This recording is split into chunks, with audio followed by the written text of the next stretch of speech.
Good afternoon, Rocks and Roots family, and welcome to another episode of said Rocks and Roots podcast. How are you?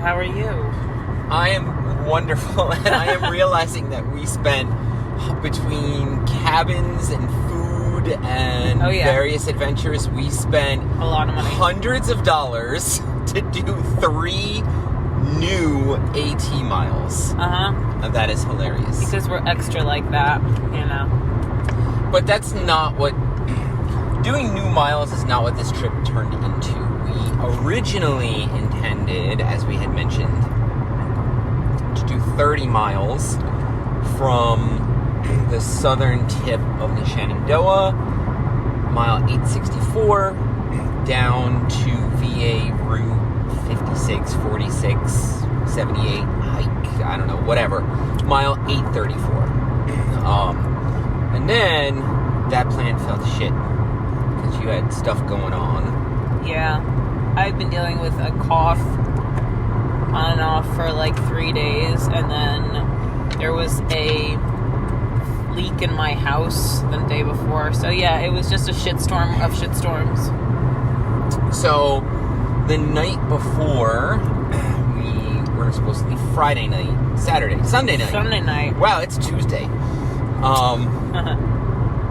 I suggested we'll start as Plan B. We'll start in Harper's Ferry.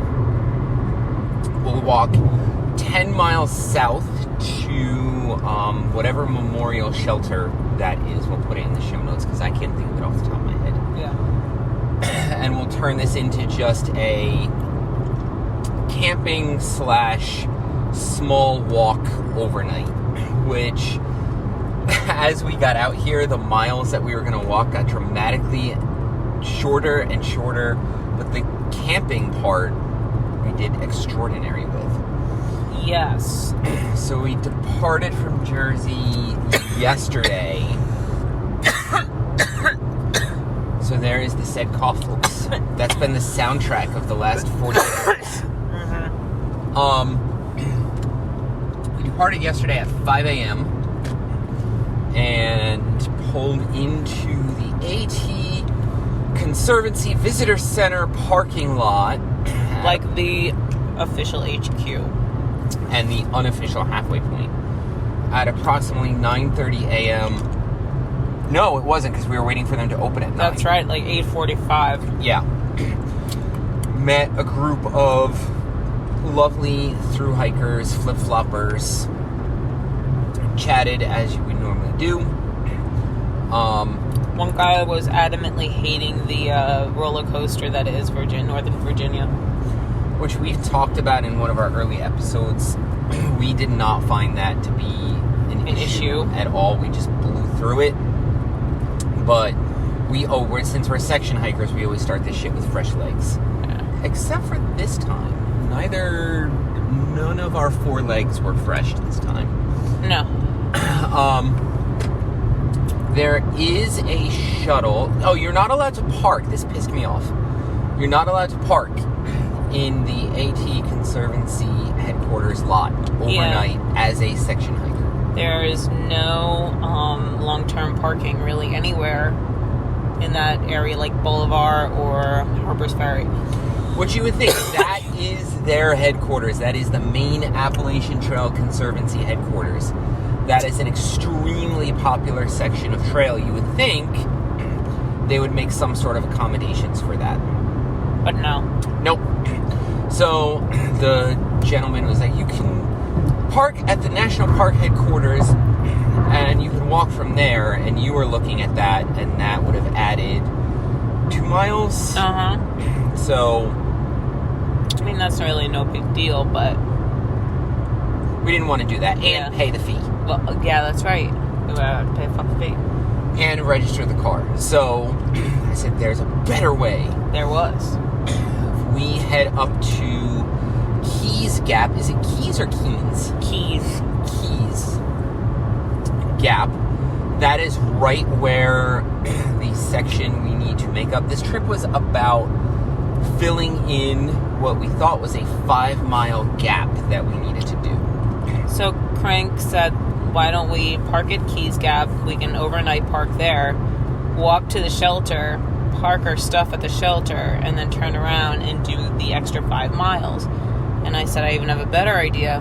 Why don't we just leave our shit in the car, walk the 5 miles north, come back, grab our shit, and then walk to the shelter? Which was hilarious because we had both packed for a 30-mile, 48-hour adventure. Uh-huh. So the unloading of shit from our packs, like 2 backpacking tents, 2 sleeping bags, giant food bag, like all just ended up in my trunk. Yeah, and it quickly went from 30 miles to like, oh, we can do 15 miles for the day. That would be great. And then we'll do 3 miles tomorrow morning. But then it turned into, oh, we can do 13 miles north 5, south 5, and then 3 to the shelter. But then it really went down from there. Yeah, and one of our plans was to hike from Keys back to the AT Conservancy, because when they found out that we were section hikers that have done about 900 miles, they were all excited. They're like, we gotta get your picture as section hikers in the official logbook. So like, all right, when we hike back this way, we'll do that for you.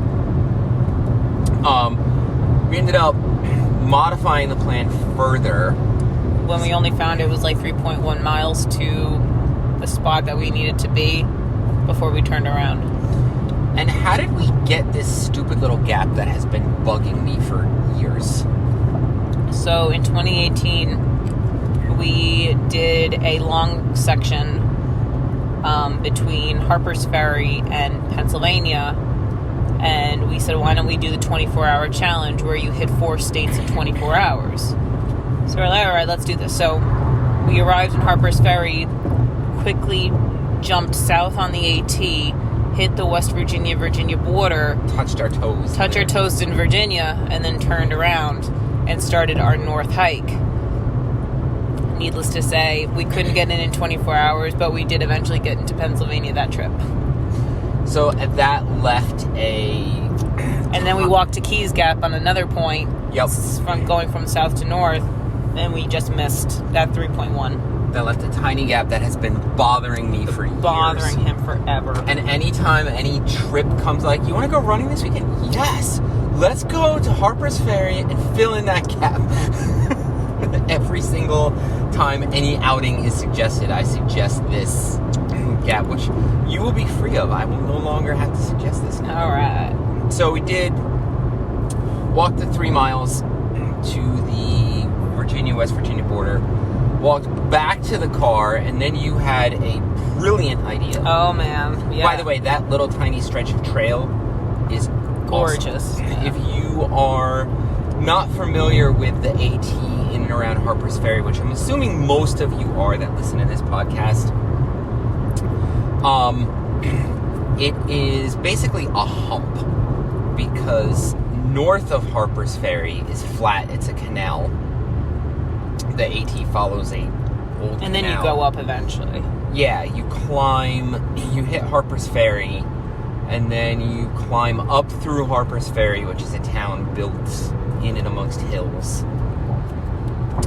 And then that's a little hump. You climb back down, you cross the Shenandoah River, and then you climb up into West Virginia. Well, the way that we worked this, we avoided all of that climbing, and we just drove up to the top of the ridgeline and walked along the ridgeline. It's like a lovely section of 3 miles that you're hearing about on this hiking podcast. That's right. As we say, work smart, not hard, and that's exactly what we did. So I said, well, since we're done, why don't I just look for campsites in Harper's Ferry, and I found one on the Potomac River, which was amazing. So this very quickly turned into a not about the hiking, but about the glamping, and just like being out overnight and being in nature, which neither of us had done since November. Yeah. And was very sorely needed. So you found Yeah, this spot, River Riders. Thank you, River Riders. It's not just a campsite or cabins. It is kind of like a outdoor amusement adventure complex. So they have zip lining, they have rafting, they have everything in between. They just started snow tubing. Such a great winter we had this season. Yeah, it worked out real well. We ended up getting a cabin. Cabins are always pricey. Yeah. This I thought was particularly pricey for what we got. Absolutely. Almost $200, but we decided just fuck it, we'll do it. Exactly. For one tiny room with bunk beds, and then a bathroom. A bathroom. Is that a king or queen size? Must have been a queen. So, yeah, it's basically a tiny room filled with beds. Yes. But it was all ours. They do have a microwave and a fridge. I mean, if you wanted to take a zero and wanted a shower, I mean, I'd recommend that place. Yep. Spending lots of money, but there are people that save up like tens of thousands of dollars to glamp through their AT hike. So if that's you, River Riders is the way to go if you're looking for a zero near Harper's Ferry.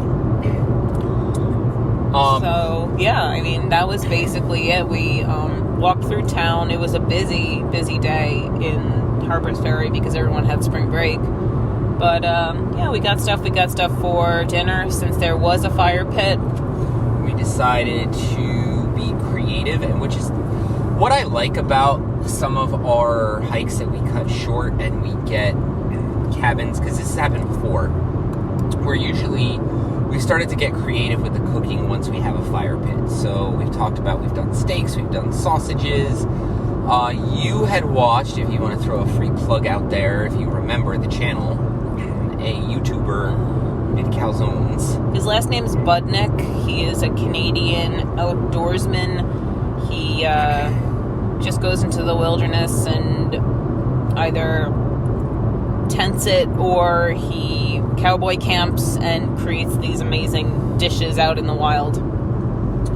So you were impressed with his calzone, so we decided to do something similar. So after some brainstorming and a trip to Walmart, we picked up some silicone grill mats, which are heat resistant up to 600 degrees, some pizza dough, tomato sauce, mozzarella. I had pepperoni for my lunch, so we already had that, and summer sausage. Yeah. So pound out the dough into a rough pizza shape.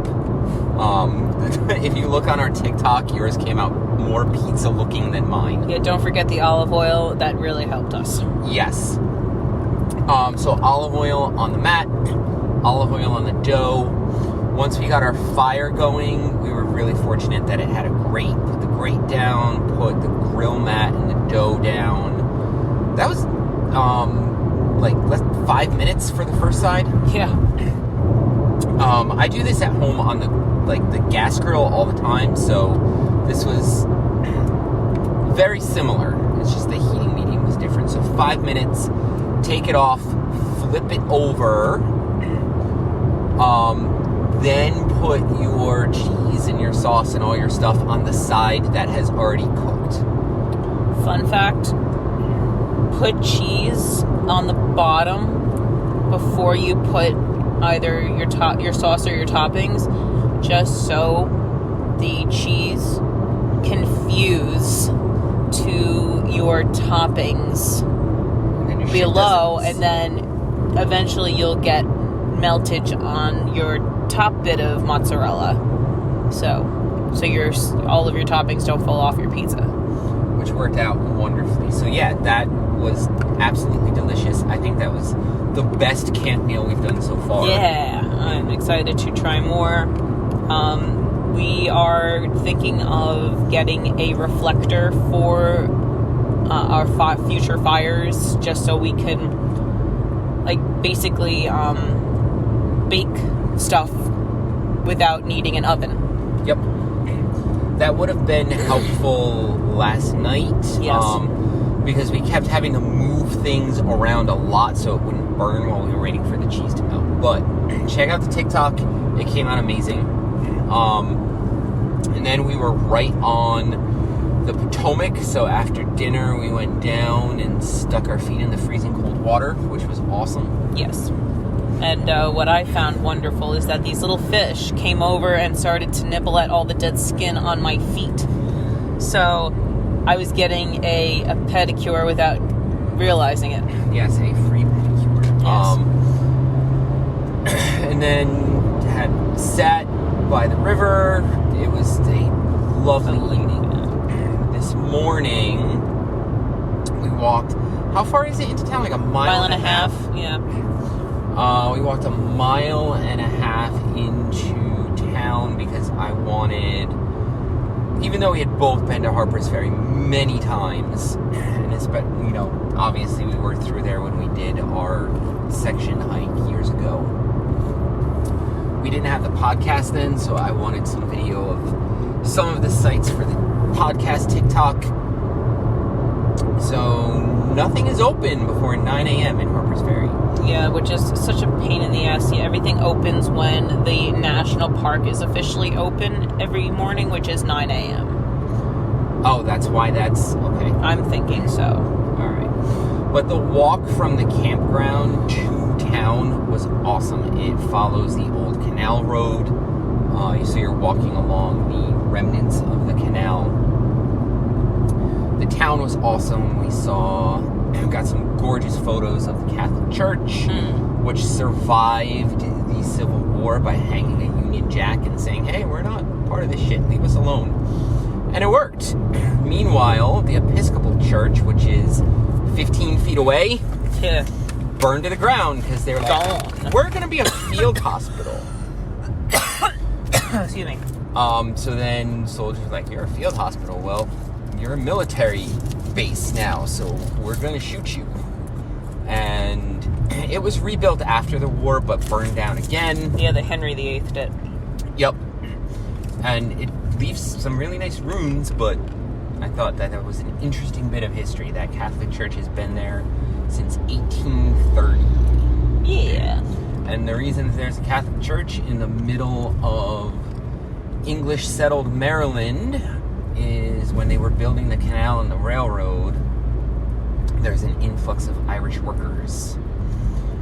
Walked up to Jefferson Rock again. Which is a rock. But it's a special rock because Jefferson stood upon it and birthed Harper's Ferry in that moment as he was standing on the rock. Was he standing on that rock? Yes. It's not just because the rock was about to fall onto people, so they decided to prop it up and name it Jefferson Rock? No. Legend has it that he was standing on that rock. All right. And looking at where the Shenandoah and the Potomac rivers meet. Oh, that's right. And said this would be an awesome site for an industrial town and just a view. And a coffee shop. Yes. He's like he planned the whole town right there. He said... coffee shop's going to be down there. And it'll open at 9 a.m. Yep, it's going to be called Battlegrounds Coffee. And the gun manufacturer is going to be over there. Mm-hmm. The whole thing he planned. Done. He spoke it into existence. Once again, Thomas Jefferson rules all. He is our favorite president, in yes. case you have not been able to tell by the many times we have mentioned his awesomeness. But it's just how people spoke and how he spoke in the 18th century. He's looking at this gorgeous view, which I will post pictures of. And he's describing how the two rivers meet and fall away from the mountain. And he's like, this view is worth the trip across the Atlantic. And I thought the view was worth the trip from New Jersey. That's right. So, as we were getting our iced coffee and contemplating life, we got onto the topic of, interpretation of a site. I mean, this has turned into like a history episode, so... That's okay. We mentioned that in our Instagram description, so... Okay. So, there is so much to interpret at Harper's Ferry that spans from the 1730s, basically... 1751, when Lord Fairfax granted... I forget his first name, but Harper a land grant of that area, and the first house was built by the Harper family, completed in 1782. And then you go on to George Washington being there and creating the first armory out there, and then you have Jefferson, and then you have Lewis and Clark, who practiced on the boats in the Potomac right there, and that's hardly touched as an interpretation. I saw nothing about that. Absolutely nothing, because the majority, I would say 99% of the buildings there in the historic area are from the 1800s. So there was plenty that happened in the 19th century there. So they're huge. I'm talking about the psycho John Brown and how he saved... What did he do? Nobody. He saved nobody. Nobody. He saved not a soul. So his plan... he was a psychopathic zealot. And his plan, he thought, if he and his sons go in, he had also gotten into skirmishes where people died, so he's also a murderer. In out west, when there were arguments over Kansas coming in and whether Kansas is going to be a free state or a slave state. So he comes back east. His plan was to capture the federal armory with his son and some slaves that they had already freed and a bunch of other people. Once they had the armory, they thought all of the slaves in the surrounding area would magically rise up and join them. And since we have the armory, we have the guns, so we're going to make a slave army, freed slave army, and march through the South and free all of the slaves. No. The slaves that heard about it were like, yeah, you're crazy. That's insane. We're gonna get ourselves killed. So nobody rose up to help him. And General Robert E. Lee, he wasn't a general then, he was a colonel, was called in to put down this theft of federal property and restore order. John Brown was cornered in the firehouse and captured and eventually executed. Yeah, they found him in caves. Yep. So, fun fact is that he also lived up in Lake Placid. And there is a state historic site dedicated to him and his dwelling there. And he got around. Yeah, he's lionized by many, many people, but not us. I don't disagree with his sentiment that slavery is wrong, but it's just not a good plan. No. So, what's even more interesting about Harper's Ferry is that there was a battle that took place in 1862 during the Civil War where the Confederates actually defeated the Union Army. They were vastly outnumbered and surrounded. But while there is talk of the battle there and soldiers being there, it is not heavily interpreted. Which is a historical misfortune, because that was the Stonewall Jackson was instrumental in making that victory happen for the Confederates, and it is the largest number of federal forces captured. They captured 12,000 or 14,000? 12,000. They captured 12,000 Federals. That is the largest number of United States military personnel captured in a battle until World War II. Yes. So that is definitely off the beaten path. Where the battle took place was not in the town. You know, Harper's Ferry, like, fighting in the streets is so Gettysburg. So, no, that didn't happen in Center City. Harper's Ferry, it happened a bit west. Well, there were several battles of Harper's Ferry. It changed hands multiple times. Correct. So there was fighting in the streets and buildings were shelled, but for that particular battle, no. So, yeah.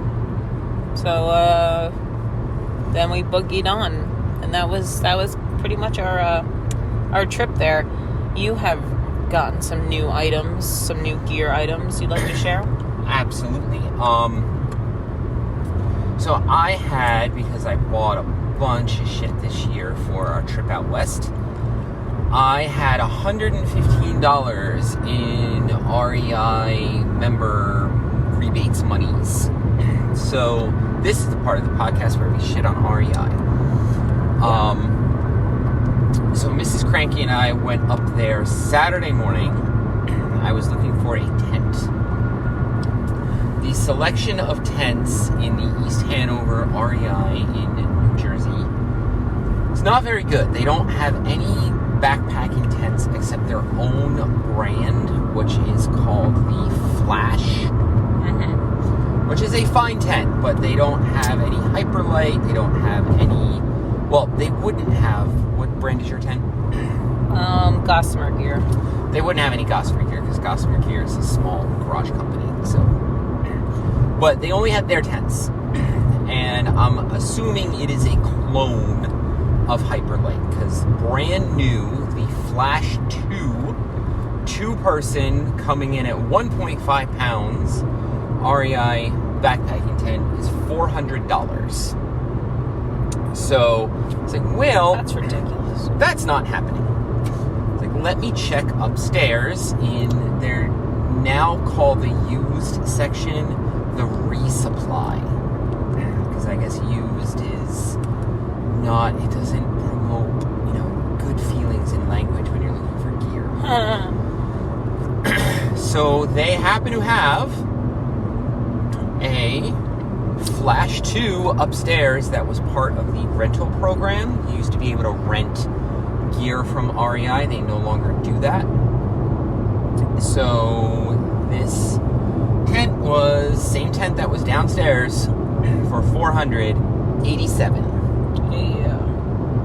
So I was looking at the inventory that they wrote on the bag, and it said tent body, 5 stakes, poles. Poles are optional, by the way. I am going to keep them in my closet and use trekking poles to keep the weight down. And a ground cloth. Yes. Or bathtub? No, the base that you put underneath it. Oh, yes, okay. So it doesn't mention a rain fly. So I went up to the counter and I was talking to the lady. I was like, yeah, this doesn't mention that there's a rain fly included in here. She's like, yeah, it's a rental use, so it's not in there. So you have to buy that separately, or they don't sell them separately. So I was like, all right, fine, I'll put a tarp over it. It's still a really good deal. I'm saving over $300. I'm out of here. So I get it home, and it turns out the reason there's no rain fly is because it's directly attached to the tent. It's all one unit. So they did not know what they were talking about. Yeah. So then Mrs. Cranky and I headed over to Sierra, which sucks if you're looking for specific things. Like, they didn't have any tarps.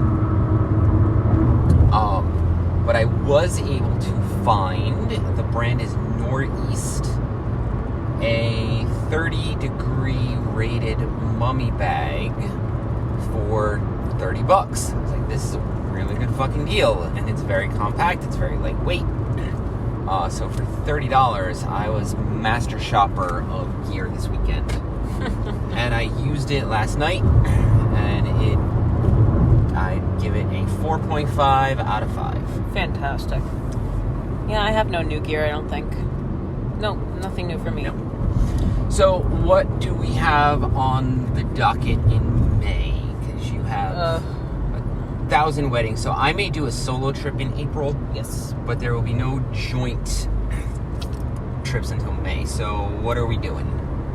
That 30 miles again that we were supposed to do this weekend? Yeah, we're gonna get that 30 miles done and then go from there, because starting in June, my schedule does light up a little bit, because I realize not only do I have like that work thing, but I also have 2 lectures I'm giving. Okay. Both out of state. So yeah, I'm exhausted. This season has been very, very, very busy, not in a fun way.